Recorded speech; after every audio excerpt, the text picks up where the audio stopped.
Halo Shalom, Oma Opa GKI Ngagel sekalian yang dikasih Tuhan. Hari ini saya akan mengajak kita untuk merenungkan firman Tuhan dari Kejadian 22 ayat yang ke-5 sampai 10. Saya bacakan begini. Kata Abraham kepada kedua bujangnya itu, "Tinggallah kamu di sini dengan keledai ini. Aku beserta anak ini akan pergi ke sana. Kami akan sembahyang, sesudah itu kami kembali kepadamu."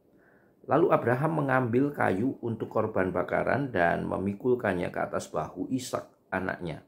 Sedang di tangannya dibawanya api dan pisau. Demikianlah keduanya berjalan bersama-sama. Lalu berkatalah Ishak kepada Abraham ayahnya, "Bapa?" Saud Abraham, "Ya anakku." Bertanyalah ia, "Di sini sudah ada api dan kayu, tetapi di manakah anak domba untuk korban bakaran itu?" Saud Abraham, "Allah yang akan menyediakan anak domba untuk korban bakaran baginya, anakku." Demikianlah keduanya berjalan bersama-sama. Sampailah mereka ke tempat yang dikatakan Allah kepadanya, lalu Abraham mendirikan mezbah di situ, disusunnyalah kayu, diikatnya Ishak anaknya itu dan diletakkannya di mezbah itu di atas kayu api. Sesudah itu Abraham mengulurkan tangannya lalu mengambil pisau untuk menyembelih anaknya. Demikian firman Tuhan. Saya punya satu cerita, kisah hidup seorang pelari Amerika hebat, namanya Carl Lewis.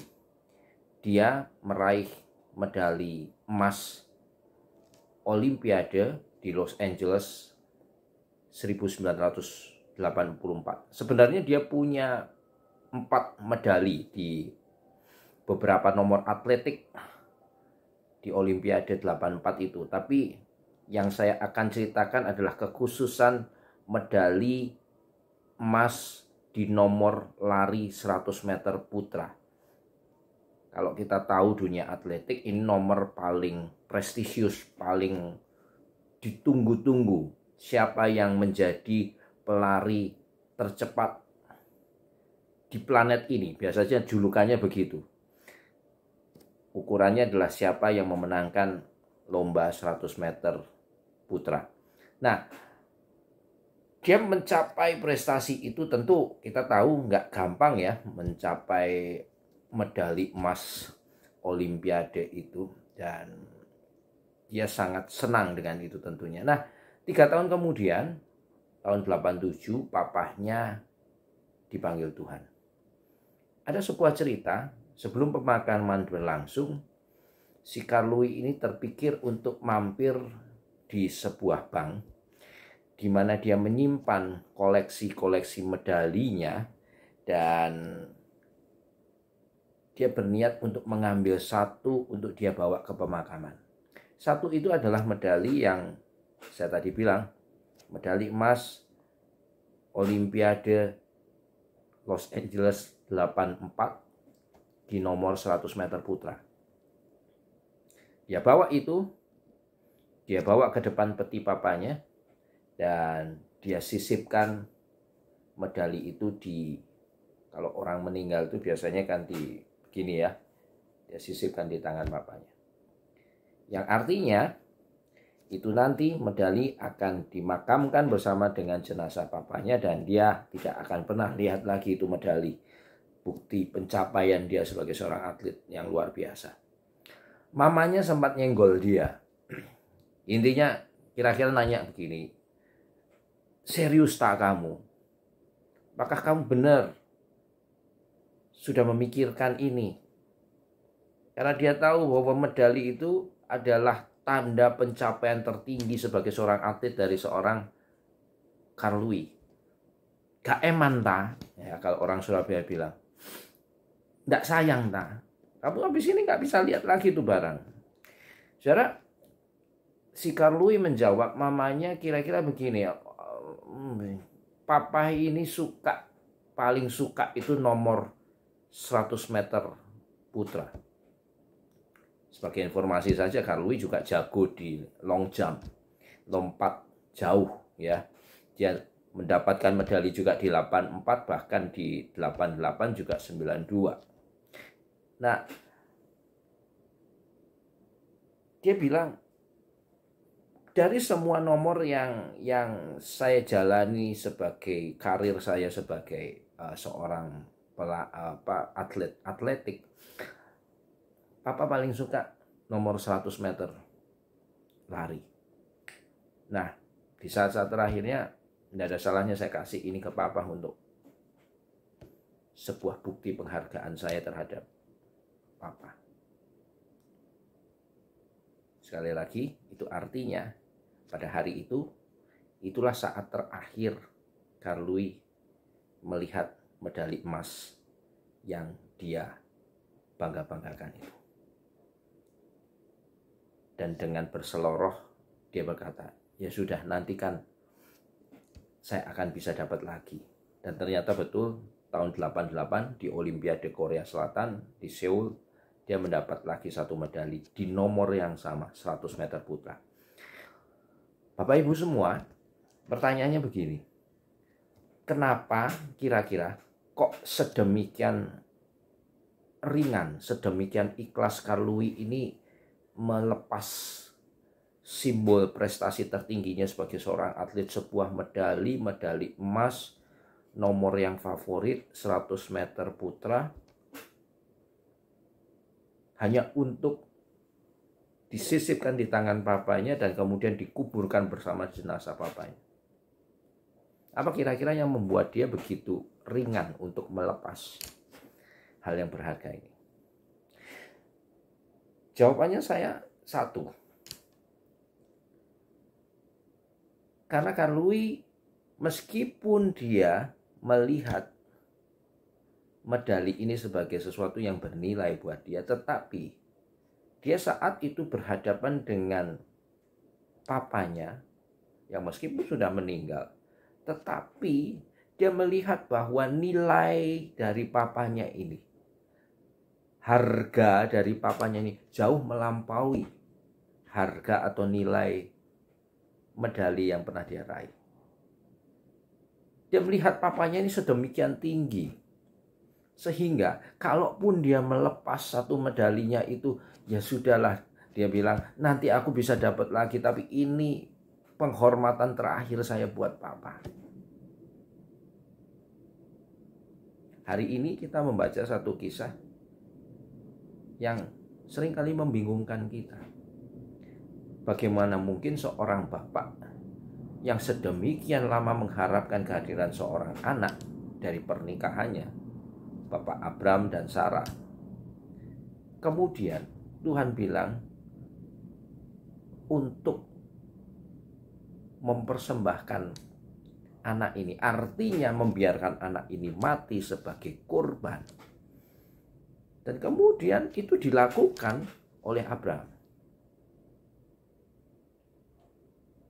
Dia membawa Ishak ini, dia menyiapkan kayu-kayu dan itu dipikul sendiri oleh si Ishak. Dan dikatakan pada ayat yang ke-8, ketika Ishak menanyakan, mana kok enggak ada anak dombanya? Semuanya sudah siap. Di sini ada api, ada kayu, tapi anak domba untuk bakarannya mana? Abraham menjawab di ayat yang ke-8, Allah yang akan menyediakan anak domba untuk korban bakaran baginya, anakku. Saudara, ketika sampai di tempat yang sudah dikatakan Allah kepadanya, Abraham mendirikan mezbah di situ, disusunnya kayu, diikatnya Ishak, dan kemudian diletakkannya di atas mezbah itu dan di atas kayu api. Kemudian itu Abraham mengulurkan tangannya, segera mau mengambil pisau untuk menyembelih anaknya.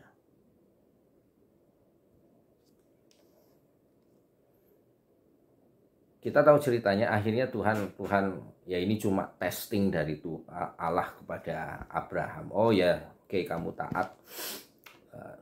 Kemudian endingnya kan bukan Ishak juga yang dikorbankan, ada domba yang disiapkan oleh Allah pada waktu yang berikutnya, segera setelah adegan ini. Tapi saudara, kita bisa melihat di sini bagaimana seolah-olah Abraham ini tidak punya rasa eman terhadap anaknya sendiri. Seolah-olah dia begitu ikhlas untuk melepaskan. Kalau memang itu kesan kita, pertanyaannya kembali, kok bisa?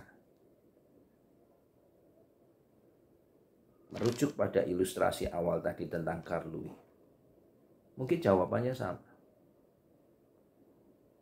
Abraham merasa dia sedang berhadapan dengan Allah yang posisinya jauh lebih bernilai, lebih berharga, lebih tinggi daripada nilai seorang anak yang adalah sejatinya adalah pemberian Allah dan titipan Allah. Anak ini dia minta cukup lama waktunya, dia upayakan cukup lama, dia dapat itu dapatnya dari Allah.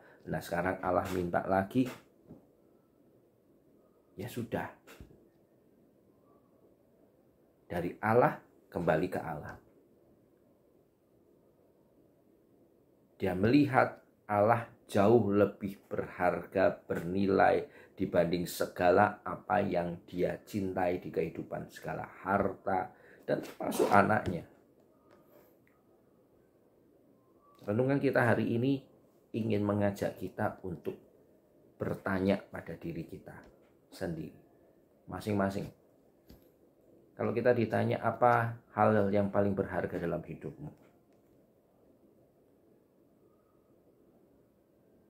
kira-kira Bapak, Ibu, Oma, Opa sekalian mau jawab apa? Ada yang bilang, ya kita punya harta, kita punya sesuatu yang kita nanti wariskan ke anak kita, cucu kita. Tapi ada juga kalau sudah usianya usia indah, usia lansia, sudah tidak lagi berpikir tentang harta, Pak. Tapi harta yang paling berharga adalah keluarga, anak, cucu, mantu. Apalagi senang kalau di usia senja ini kita masih bisa berdampingan, datang ke acara lansia bersama suami atau istri kita.